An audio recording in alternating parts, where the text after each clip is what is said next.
Olá, eu sou Fernando Guinzani, eu sou diretor vogal do IPVAR e sou também coordenador do Comitê Praxis.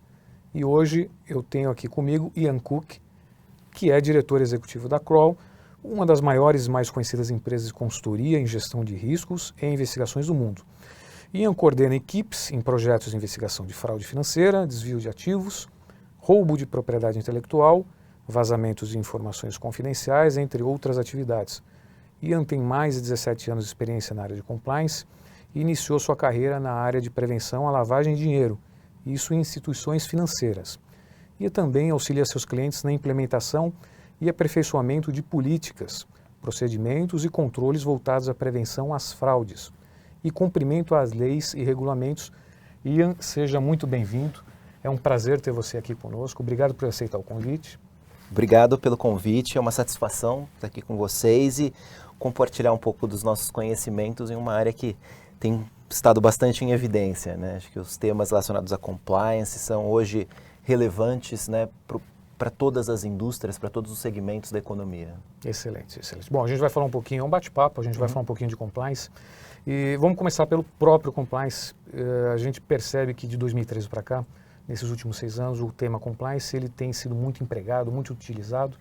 E eu já aproveito para perguntar para você qual que é a sua perspectiva sobre compliance, qual é a sua definição sobre compliance. É a sua ótica, fica à vontade, por favor. Como você falou, eu acho que cada profissional de compliance vai ter uma leitura diferente do que é o compliance, né? Então, sem procurar ter uma visão acadêmica do sentido da palavra, do termo e do que ele significa hoje na economia, a meu ver, o compliance realmente é uma série de disciplinas utilizadas para garantir, né, o cumprimento de leis, de regulamentos, de questões regulatórias próprias de um segmento industrial. E dentro dessas disciplinas a gente tem a parte de políticas, controles, uma série de regulamentos e regras próprias da instituição. Então existe o compliance, né, o cumprimento daquelas normas e, ao cumprir normas internas, estar também em conformidade com leis e regulamentações, né? Acho que isso, de uma forma bastante simples, é o que é compliance, né? Como a gente sabe, ele vem do termo em inglês to comply, que é cumprir, estar em conformidade.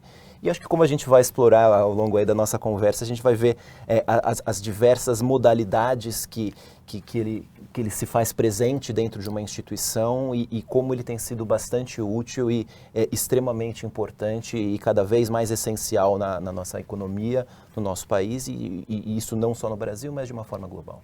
Excelente. Então, a gente pode dizer que existem muitas perspectivas em relação à compliance, mas existem pontos de convergência. Com certeza. E todos eles convergem para ética, para controles, para processos. Excelente. Exatamente. Excelente. E, na sua perspectiva, o que um profissional de compliance precisa ter para desenvolver bem o seu trabalho? O mais importante, a meu ver, antes de qualquer questão técnica, o profissional de compliance tem que entender daquela indústria, daquele produto, ele precisa realmente conhecer o negócio.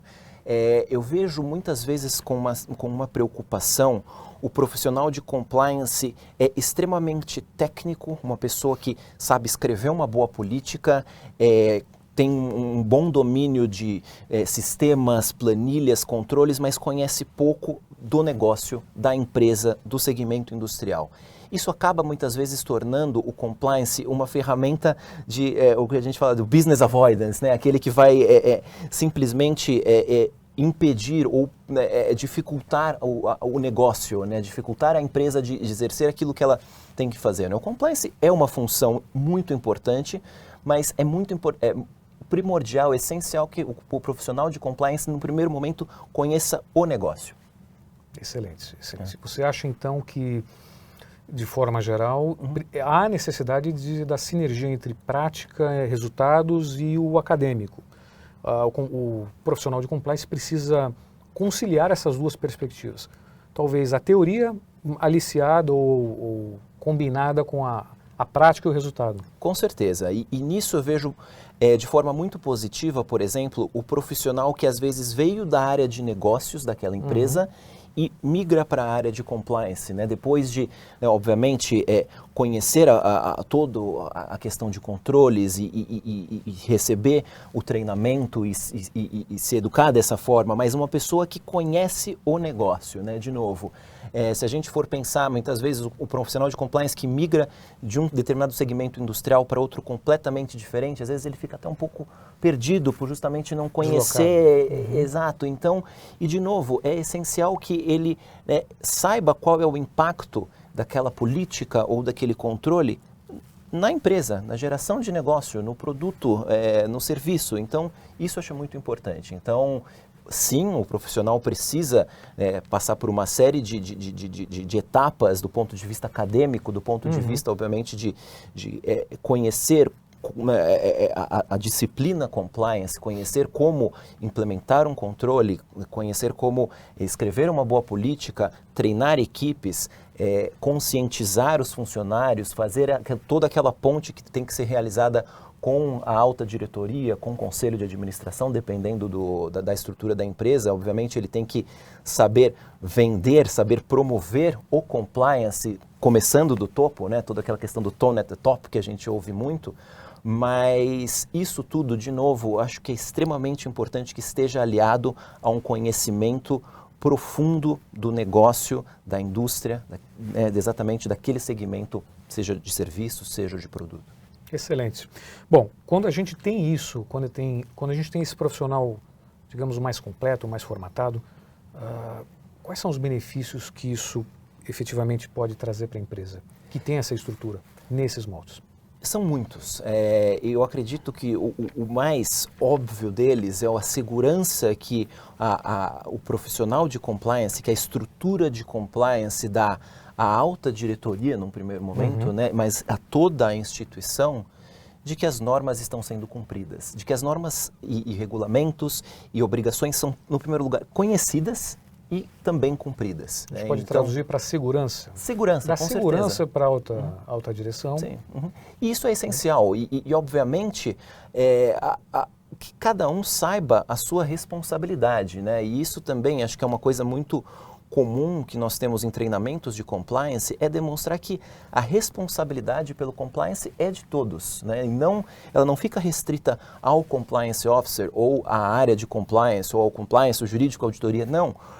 Mesmo a área de negócios, a outras áreas de suporte, todas têm têm que contribuir para a política e a cultura de compliance da organização. Então, acho que isso é essencial e isso traz benefícios para a empresa, né? Então, o primeiro deles é essa segurança, mas no momento em que você tem bons controles, você sabe quais são os seus riscos, você consegue gerir estes riscos, você também tem benefícios, inclusive financeiros. E acho que a gente vai falar um pouquinho sobre a prevenção de perdas, a prevenção de fraudes e todas essas questões que são beneficiadas, sim, a partir do momento que você tem uma área de compliance, uma cultura de compliance bem estruturada. Bacana. Bom, como diretor executivo da Kroll e Head de Compliance, imagino que você tenha assessorado grandes empresas e que você tenha observado um movimento em relação a esse assunto. O que você pode dizer para nós a respeito disso? O que você tem observado nas empresas, nas grandes empresas que você assessora? E se você tiver algum caso relacionado a varejo, se você puder compartilhar, será ótimo. Claro. Eu vejo um movimento, especialmente aqui no Brasil, de conscientização das empresas, né, da alta diretoria, das diretorias em justamente essa necessidade de se implementar programas de compliance.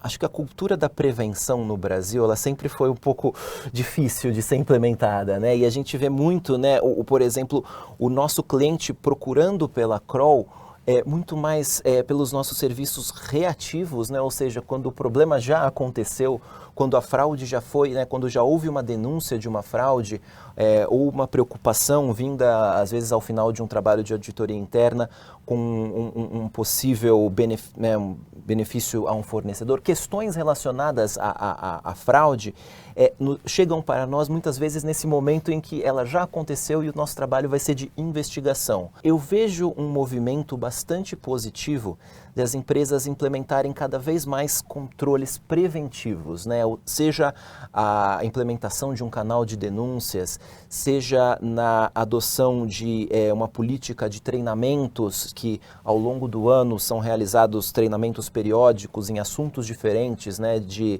Desde questões relacionadas à ética até, por exemplo, a conscientização da importância da denúncia de, por exemplo, assédio. Então, tudo isso a gente vê acontecendo e vê com muito bons olhos, né?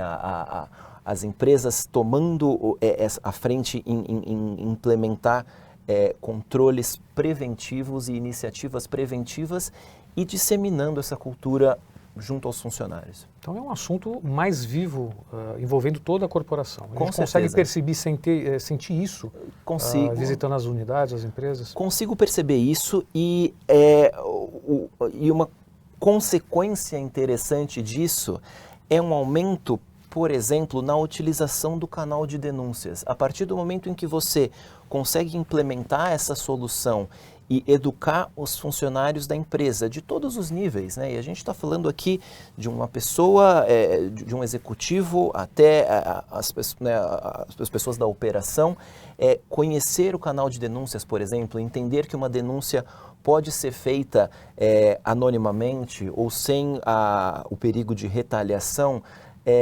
São questões que vêm sendo trabalhadas e que nós vemos efetivamente isso cada vez mais presente nas empresas e, obviamente, a consequência disso é um aumento no número de denúncias recebidas e o que, né, muitas vezes nós estamos percebendo investigações são iniciadas que antes não teriam sido, porque a denúncia não teria sido nem formulada. Excelente. Bom, a Kroll é uma empresa internacional, uma empresa de grande porte. Imagino que a experiência internacional possa ser mencionada. O que a gente pode aprender com a experiência internacional quando a gente fala de compliance? A gente pode aprender muito. Considerando que há um nível de maturidade diferente lá fora, claro. Que correlação a gente pode fazer, o que a gente pode aprender, enfim, por favor. Isso eu acho muito interessante, né? O compliance, a cultura de compliance também tem muito a ver com a própria cultura corporativa, né? E cada país com uma dinâmica diferente e muitas vezes problemas diferentes e específicos, né? Então, o que nós vemos, acho que até vai um pouco do que eu tinha falado, é essa questão de controles de prevenção estão sendo mais presentes hoje no dia a dia da empresa. E eu acho que isso é uma coisa que a gente aprende, é algo que a gente já via acontecendo. Até um dado interessante, em 2017, o nosso relatório global de fraude e riscos mostrava que no Brasil, o número de fraudes que eram detectadas através de uma denúncia no Brasil era muito pequeno. A comparação com a média global era bastante acentuada, essa diferença. O canal no qual as fraudes eram descobertas com mais frequência no Brasil, de acordo com essa pesquisa, era justamente a auditoria externa, que tem um papel muito diferente, né? O auditor externo menos presente e nos preocupava ver esse número porque ele indicava uma dependência em um agente externo e não nos controles da própria empresa. Então não era nem a auditoria interna e nem o canal de denúncias, né? O principal vetor das descobertas de fraude no Brasil, de acordo com a nossa pesquisa em 2017, era a auditoria externa. E esse número vem mudando. O relatório do ano passado, de 2018, já mostrou essa mudança, já mostrou essa... Esse é um ponto interessante, migrou da auditoria externa para a principal ferramenta de detecção para o canal de denúncia. Para o canal de denúncias. Vocês perceberam isso? A gente percebeu isso e, de novo, no nosso dia a dia nós percebemos isso com um aumento da procura pelo nosso serviço de investigação por empresas que recebem denúncias através do canal, ou não necessariamente através do canal de denúncias, mas vindas do funcionário, que procura o RH, que procura o departamento jurídico, ou funcionário que muitas vezes fala com o seu superior. E aí que nós vemos os casos em que efetivamente havia uma questão, um problema de conduta. Recentemente, né, alguns trabalhos que nós fizemos nos últimos anos, temos visto uma incidência grande de fraudes envolvendo pagamentos a fornecedores que eventualmente não participaram de uma concorrência da forma devida, né? Pode ter eventualmente ter acontecido uma fraude àquela concorrência com, por exemplo, um mesmo participante com CNPJs diferentes, e isso o funcionário percebeu e denunciou. Utilização do cartão corporativo de forma indevida, e aí realmente, né, são várias as vertentes e possibilidades da fraude. Quando a gente correlaciona, ainda em fraude, quando a gente correlaciona o nosso atual momento em relação à corrupção, a gente tem a Operação Lava Jato, que já tem os seus 5 anos, já passa de 60 fases. Qual seria o impacto desse ambiente que a gente vive hoje, desse momento, com essa ênfase em corrupção? Qual é o impacto disso na instituição privada, no ambiente privado, corporativo? O que você percebe em relação a isso? Eu acho que existe uma mudança efetivamente no mindset, existe uma mudança na própria exigência que as empresas têm entre elas em relação à adoção de políticas de compliance e de prevenção à corrupção. Um exemplo são grandes empresas que exigem do seu fornecedor o cumprimento de regras, de políticas, muitas vezes, né, realmente assinar termos de compromisso, de responsabilidade em termos de anticorrupção. E isso eu acho muito positivo, né? Então, aí você não está simplesmente falando de uma imposição do regulador ou de uma lei, você está falando de uma empresa que exige que seus fornecedores também cumpram, né, tenham políticas de compliance. E isso eu acho muito positivo, né? Então, ele não fica restrito e, né, como você falou, eu venho do mercado financeiro, né? Desde pelo menos 1998, o mercado financeiro já tem que cumprir uma série de regras que à época já eram chamadas de compliance, né? Então, né, acho que o mercado financeiro, o setor farmacêutico aí são talvez os precursores na adoção de políticas de compliance, né? Se a gente pensar que a lei de prevenção à lavagem de dinheiro é de 1998, então isso tudo vem de muito tempo, né? E você trazer aos dias de hoje, e muito sim por conta da Lava Jato, por conta de uma mudança no ambiente aqui no Brasil, isso tudo vem mudando, não só as grandes empresas, mas isso tem sido trazido até realmente para o ambiente de empresas menores e, de novo, eu acho que isso, né, a economia só tem a ganhar com isso. Bom, e você trabalha numa empresa especializada nessa prestação de serviço. O que a gente pode dizer sobre essa prestação de serviço especializada? Qual que é a contribuição que as empresas especializadas podem dar para o varejista, para a indústria, enfim? Uma empresa como a Kroll, que tem como, né, principal atividade a gestão de riscos corporativos e investigações, pode ajudar muito, acho que, em 2 aspectos diferentes. Um é o que a gente já falou, é a investigação. É quando eu sou contratado, uma empresa é contratada para realizar um serviço investigativo, muitas vezes relacionado a uma denúncia, a uma preocupação que a empresa tem em relação a um tema específico de fraudes. Mas, ao mesmo tempo, o final, por exemplo, de um relatório de investigações da Kroll sempre traz uma análise dos gaps, né, das vulnerabilidades que possibilitaram aquela fraude. E se a gente trouxer isso para o lado preventivo, né, então muitas vezes o cliente que nos contrata, sem ter havido a fraude, ele quer realmente entender qual é o risco que ele tem de fraude, quais são as vulnerabilidades, seja do ponto de vista de desvio de inventário, um problema relacionado a estoque, seja questões relacionadas à segurança da informação, né, que também é uma disciplina que nós temos lá, então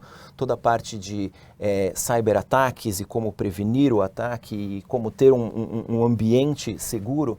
Acho que essa é a nossa principal contribuição, né? A gente brinca que a gente gosta quando o cliente bate à nossa porta, não, né, no momento em que a fraude já aconteceu ou que um ataque cibernético já aconteceu, mas naquele momento anterior, quando ele efetivamente tem a preocupação e sabe que investir na prevenção vai ser muito mais barato, né? Ele não vai ter que fazer as 2 vezes, né? Assim. Exatamente. Bacana. Bom, estamos chegando ao fim, Ian. Quero agradecer de novo. Obrigado pela sua presença. Foi um prazer, foi muito legal esse bate-papo. Acho que vai agregar muito valor à nossa audiência. Obrigado mais uma vez. Eu que agradeço a você, ao IBEVAR. Estamos às ordens.